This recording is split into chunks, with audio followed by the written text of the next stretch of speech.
बिस्मिल्लाहिर्रहमानिर्रहीम। अस्सलामुअलैकुम नाजरीन, मिक्स्ड इन्फो टीवी के साथ मैं हूं जाहिद फ़ारूक। आज 24 मई 2021 है और पीर का दिन है। आज की सबसे अहम खबर जो ज़ेर गर्दश रही वो चौधरी निसार अली ख़ान को हलफ लेने से जो रोका गया उसकी वजह क्या बनी, ये खबर थी। और इस हवाले से व्यूवर्स मैं आपको पहले भी बता चुका हूँ कि कल मैंने आपको अपने एक व्लॉग में बताया था कि चौधरी निसार अली ख़ान हलफ लेने जाएंगे लेकिन उनको हलफ लेने से रोक दिया जाएगा। फिर मैंने आपको ये भी बताया था कि वो मीडिया से गुफ्तगू भी करेंगे और उसमें ये बताएंगे कि क्यों वो हलफ लेने जा रहे हैं।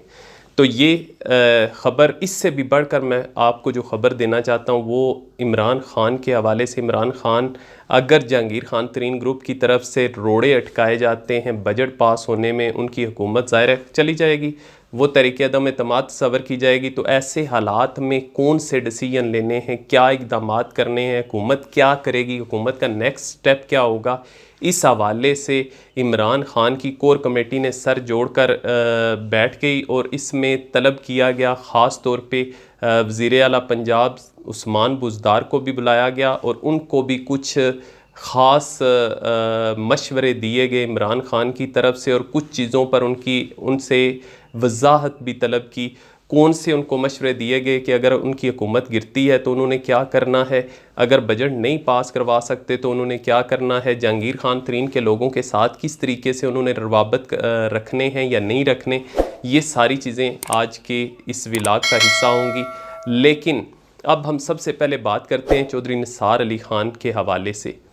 व्यूवर्स, चौधरी निसार अली ख़ान को आज वो जब असम्बली में हलफ लेने के लिए पहुँचे तो उनको हलफ लेने से रोक दिया। उसके रोकने की वजह क्या बनी, उससे पहले मैं आपको अपने चैनल के हवाले से ये बताना चाहता हूँ कि हमने कल ये दोनों ख़बरें आपके साथ शेयर की थी। ये आप लोगों का चैनल है और आप लोगों का ये एजाज़ है कि आपको ख़बर से पहले ख़बर दी, जिसमें मैं बता चुका हूँ कि चौधरी निसार अली ख़ान को हलफ लेने से रोक दिया जाएगा और साथ ये भी बताया था कि उसके बाद वो मीडिया से गुफ्तगू भी करेंगे। ज़रा एक चंद सेकंड की ये वीडियो मुलाज़ा करें ताकि आपको ये पता चल जाए कि किस तरीके से हमने कल ख़बर दी थी। इसी को बुनियाद बनाकर चौधरी निसार अली ख़ान के हलफ उठाने के रास्ते में रुकावटें पैदा की जा रही हैं और रोकने की कोशिश की जा रही है, जिस पर उठाने से पहले मीडिया पर आकर भी कुछ वजाहत करें कि क्यों उन्होंने हलफ उठाया और क्यों उठाने जा रहे हैं। वेलकम बैक व्यूवर्स, आपने सुना कि ये मैं आपको पहले ही बता चुका था कि चौधरी निसार अली ख़ान को हलफ लेने से रोका जाएगा। अब चौधरी निसार अली ख़ान को हलफ लेने से क्यों रोका गया, उसकी रीज़न ये बताएगी कि स्पीकर और डिप्टी स्पीकर दोनों जो है वो मसरूफ़ हैं, वो मौजूद नहीं हैं। हत्ता कि अगर उनको हलफ लेने दिया जाता तो जो चेयरमैन पैनल हैं वो भी हलफ ले सकते थे उनसे, लेकिन जानबूझकर रोका गया। और ये एक अच्छा कदम नहीं है हुकूमत के लिए, क्योंकि इस तरीके से 2 दिन वो मज़ीद ख़बरों में रहेंगे और चौधरी निसार अली ख़ान को ये फेवर जाती है कि मीडिया के अंदर दोबारा वो हुए, उनकी एंट्री हुई और उसके बाद उनको जिस तरीके से रोका गया, अब वो ये बावर कराने में कामयाब रहेंगे कि हुकूमत उनसे खौफज़दा है।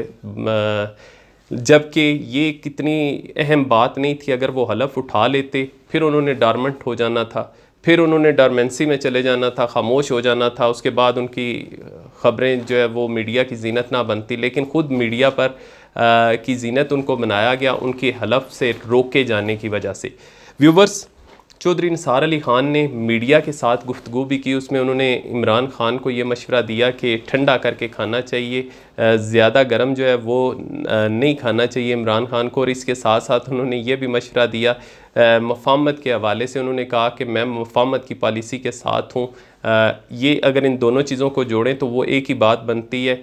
और उन्होंने कहा कि यानी शहबाज शरीफ का जो मुफ़ाहमत की पॉलिसी है उसको वो फुल सपोर्ट करते हैं। और इसके साथ साथ उन्होंने वजह भी बताई कि क्यों वो हलफ उठाने जा रहे हैं। उन्होंने बताया कि उनके हलफ उठाने की वजह ये है कि जो ऑर्डिनेंस पास किया जा रहा है, जो रातों रात बना दिया गया, जिस पर उनके बहुत से तहफ़्फ़ुज़ात हैं, उसके तहत उनकी सीट जो है वो खाली करार दी जाती तो फिर नए इलेक्शन होते, ज़िमनी इलेक्शन होते, तो वो नहीं चाहते थे कि अपने हलके को खाली छोड़ें, अपना मैदान खुला छोड़ें, इस वजह से उन्होंने हलफ लेने का फ़ैसला किया। फिर इसके साथ साथ उन्होंने मज़ीद भी बहुत से सियासी सवालात से के जवाबात देने से गुरेज़ किया और उन्होंने कहा कि 2 दिन के बाद इस पर गुफ्तगू होगी। असल में वो देखना चाह रहे हैं कि 2 दिन के बाद क्या उनके रास्ते में फिर रोड़े अटकाए जाते हैं, क्या उनको हलफ लेने से रोका जाता है। तो व्यूवर 2 दिन के बाद, मैं आज फिर बता देता हूँ कि 2 दिन के बाद उनकी जो ओथ है वो ले लेंगे और उसमें कोई रुकावट पैदा नहीं की जाएगी। अब आते हैं जी जो असल ख़बर है, टॉप स्टोरी है जो आज की। इमरान ख़ान ने अगर जहांगीर खान तरीन ग्रुप जो है उनके बजट पास कराने में रुकावटें हायल करता है तो उसके लिए उन्होंने फ़ैसला कर लिया है क्या करना है। व्यूवर्स, गुज़िश्ता दिन जहांगीर खान तरीन ग्रुप के अरकान के साथ फवाद चौधरी और वज़ीर आला पंजाब की मुलाकातें हुई और इस मुलाकात के बाद जो जहांगीर खान तरीन ग्रुप के लोग थे उन्होंने खुलकर मीडिया पर आकर बातें करना शुरू की। जी, हमारे जितने भी मामलात थे वो हल हो चुके हैं, हमें तरक्याती फ़ंड्स भी मिलेंगे, हमारे वज़ीर आला उस्मान बुज़दार हैं, हमें कोई मसला नहीं, हम बजट भी पास करवाएंगे और ये सारी चीज़ें कहेंगी। और इसके साथ ये भी कहा गया कि ऑफिसर्स के जो तबादले थे उसके लिए भी हमारी मशावरत शामिल होगी और आइंदा बजट में उन्होंने कहा है कि जो तरक्याती फ़ंड्स होंगे वो आप मंसूबे दीजिए, उसके लिए जारी किए जाएंगे। ये ख़बरें मीडिया की ज़ीनत बनी। उसके बाद वज़ीर आज़म इमरान ख़ान ने नोटिस लिया और छुट्टी के दिन अपनी जो कोर कमेटी है उसके साथ सर जोड़ लिए और ख़ुसूसी तौर पर दावत दी गई इसमें, बल्कि तलब किया गया वज़ीर आला पंजाब उस्मान बुज़दार को। और कोर कमेटी के इजलास में वज़ीर आज़म इमरान ख़ान की तरफ से ये कहा गया कि मैं किसी किस्म का कोई NRO नहीं दूंगा, किसी किस्म का प्रेशर ग्रुप जो है वो मुझे अपने मकसद से नहीं हटा सकता।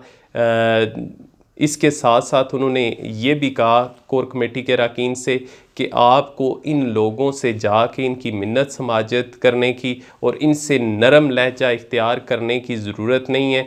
कोई भी मेरे बिहाफ पे कोई ऐसा कदम नहीं उठाएगा जिससे ये तासर मिलता हो कि हुकूमत जो है वो कमज़ोर पड़ चुकी है, हुकूमत इनके सामने गिड़गिड़ा रही है या हुकूमत की तरफ से इनके सामने जो है वो मिन्नत तरले किए जा रहे हैं। तो ऐसा कोई स्टेप उठाने की ज़रूरत नहीं है। और उन्होंने ये भी कहा कि मेरे बिहाफ पे कोई इनको ये श्योरिटी ना दे कि हम किसी के ख़िलाफ़ कार्रवाई में जो है वो नरमी करेंगे या किसी की कार्रवाई के दौरान हम जो भी केसेस चल रहे हैं उसमें कोई किसी भी एहलकार को तब्दील करेंगे, किसी ऑफिसर को तब्दील करेंगे, कोई छूट मिलेगी। कुछ भी ऐसा नहीं होने वाला, किसी को कोई माफ़ी नहीं मिलने वाली, ना हम केस पे असरअंदाज होंगे। जो भी केसेस होंगे वो मेरिट पे होंगे और जिसकी गिरफ़्तारी होनी हुई वो गिरफ़्तारी होगी। व्यूवर्स, ये उन्होंने कोर कमेटी के अरकान को बताया और उन्होंने साथ ये भी ताकीद की कि ये बाकी जितने भी अरकान से आप मिले उन सबको ये मैसेज दे दें कि किसी किस्म की कोई छूट नहीं मिलने वाली। अगर ये मेरा इक़्तिदार ख़त्म करना चाहते हैं, मुझ पे प्रेशर डालना चाहते हैं, अगर ये समझते हैं कि इमरान ख़ान जो है वो इक़्तिदार के लिए बैठा है, तो ऐसी बिल्कुल भी बात नहीं है। मुझे कोई इक़्तिदार का लालच नहीं है। मुझे ये कल हटाने की बजाय आज हटा दें, मैं हटने के लिए तैयार हूँ। मेरे लिए अपोजिशन में बैठना कोई मसला नहीं है, लेकिन अपने मौक़िफ़ से हटना, अपने मौक़िफ़ पर समझौता करना, अपने विजन के मुताबिक ना चलना, ये मेरे लिए ज़्यादा मुश्किल होगा। इसलिए पार्टी लाइन जो है वो बिल्कुल क्लियर होनी चाहिए कि हम जो हमारा मौक़िफ़ है हम उस पर खड़े हैं कि बिला तफरीक एहतसाब होना है और हर एक का होना है, उस पर किसी किस्म की कोई माफ़ी नहीं है। उन्होंने कहा कि मेरा जो पहले दिन का मौक़िफ़ है कि किसी को NRO नहीं मिलेगा, तो मैं आज भी यही कहता हूँ कि किसी को NRO नहीं दिया जाएगा। व्यूवर्स, ये बातें हुई और बड़ा सख्त किस्म का मौक़िफ़ उनकी तरफ से अपनाया गया, तमाम कोर कमेटी के अरकान के सामने रखा गया। और इसके साथ साथ उन्होंने ये भी कहा, जब वज़ीर आला पंजाब उस्मान बुज़दार के साथ 1-to-1 मुलाकात हुई तो वज़ीर आला उस्मान बुज़दार से उन्होंने ये वजाहत तलब की कि आप जो गुज़िश्ता दिन मिले उन अरकान के साथ, तो उनके साथ कौन से वादे वईद किए कि जिसके बाद उन्होंने खुलकर कहा कि हमारे मुतालबात मान लिए गए हैं, हमारी बातें मान ली गई हैं, हम इस उस्मान बुज़दार के साथ हैं, हम बजट भी पास करवाएंगे, ये सारी चीज़ें। तो उस्मान बुज़दार की तरफ से ये बताया गया कि हमने तो सिर्फ़ उनसे जो तरक्याती काम और जो तबादले के हवाले से जो उनके मसाइल थे वो सुने हैं। इस पर इमरान ख़ान की तरफ से उस्मान बुज़दार को क्लियरली ये मैसेज कन्वे किया गया, क्लियर कट बताया गया कि आप उनके साथ किसी किस्म के ऐसे वादे वईद ना करें जो पूरे ना किए जा सकते हों, क्योंकि हमने किसी किस्म की कोई छूट नहीं देनी। जहांगीर खान तरीन हो या कोई भी हो, जिसके केसेस चल रहे हैं वो मेरिट के मुताबिक केसेस होंगे। उन्होंने उस्मान बुज़दार को मुखातब करते हुए कहा कि मैं भी तैयार हूँ, अगर हुकूमत गिराई जाती है तो कल की बजाय आज गिरा दें, मैं इसके लिए बिल्कुल ज़हनी तौर पे तैयार हूँ और मैं बचाने की कोशिश नहीं करूँगा इस मकसद के लिए या इस वजह से कि मैं अपने मौक़िफ़ पर समझौता कर लूँ या पार्टी गाइडलाइन जो है, पार्टी की जो लाइन है उससे पीछे हट जाऊँ। तो उन्होंने उस्मान बुज़दार से कहा कि आप भी ज़हनी तौर पर ये तैयार रहें कि पार्टी लाइन जो है वो हमारे लिए ज़्यादा मुकद्दम है और हुकूमत बचाना मुकद्दम नहीं है। अगर इक़्तिदार ख़त्म होता है तो आप ज़हनी तौर पर इसके लिए तैयार हो जाएँ कि इक़्तिदार ख़त्म होता है तो हो जाए, उससे कोई फ़र्क नहीं पड़ता, लेकिन हम अपने मौक़िफ़ से पीछे नहीं हटेंगे। हम किसी के लिए ऐसी कोई कंसेशन पैदा नहीं करेंगे जो हमारे उस मौक़िफ़ से यानी हटने की बात हो, जो हमारे मौक़िफ़ के मुताबिक ना हो। हम ऐसी कोई पॉलिसी नहीं बनाएंगे। जिस पर उस्मान बुज़दार की तरफ से भी यही कहा गया कि उनका जो सबसे अहम चीज़ है उनके लिए वो पार्टी गाइडलाइन, पार्टी लाइन है, जो पार्टी का जो मौक़िफ़ है वही है, और वो किसी के साथ भी ऐसा समझौता करने के लिए तैयार नहीं जो पार्टी का मौक़िफ़ ना हो। व्यूवर्स, ये बातें थी कुछ कोर कमेटी की, और वो लोग जो ये कहते थे कि जहांगीर खान तरीन को लेके वज़ीर आज़म जो है वो समझौता कर लेंगे, ये हो जाएगा वो हो जाएगा, ये बिल्कुल उन्होंने क्लियरली बता दिया। वो कल मीडिया पे पब्लिकली भी ये अनाउंस कर चुके थे कि किसी प्रेशर ग्रुप के प्रेशर में नहीं आएंगे। और इसके साथ साथ एक ख़बर और दे दूं कि पीडीएम के का जो आज मियां शहबाज शरीफ शैया दे रहे हैं, जिसमें पीडीएम के जितने भी अरकान पार्टियां थी उनके पार्लिमानी लीडर्स को बुलाया गया था। इसमें आसफ़ ज़रदारी और बिलावल भुट्टो को खुसूसी तौर पर दावत दी गई थी। तो अब ख़बर ये आ रही है कि बिलावल भुट्टो और आसफ़ ज़रदारी तो नहीं शिरकत करेंगे, बल्कि उनकी जगह पे पीपल्स पार्टी का एक आला सतही वफ़द उसमें शिरकत करेगा। वफ़द के तौर पर शामिल होगी पीटीआई, लेकिन उसके जो सरबराहान हैं वो शामिल नहीं होंगे। ये उनके शामिल ना होने की वजह क्या है? क्या वो पीडीएम का हिस्सा नहीं बनना चाहते, या इस मौके पर उन्होंने अलहदगी क्यों इख्तियार किए रखी? व्यूवर्स, ये मैं नेक्स्ट आपको किसी व्लॉग में बताऊंगा। इसके पीछे भी बहुत बड़ी कहानी है। अब तक के लिए इतना है, मुझे इजाज़त दीजिए। अपना और अपने इर्द मौजूद लोगों का बहुत ख्याल रखिएगा। अल्लाह हाफ़िज़।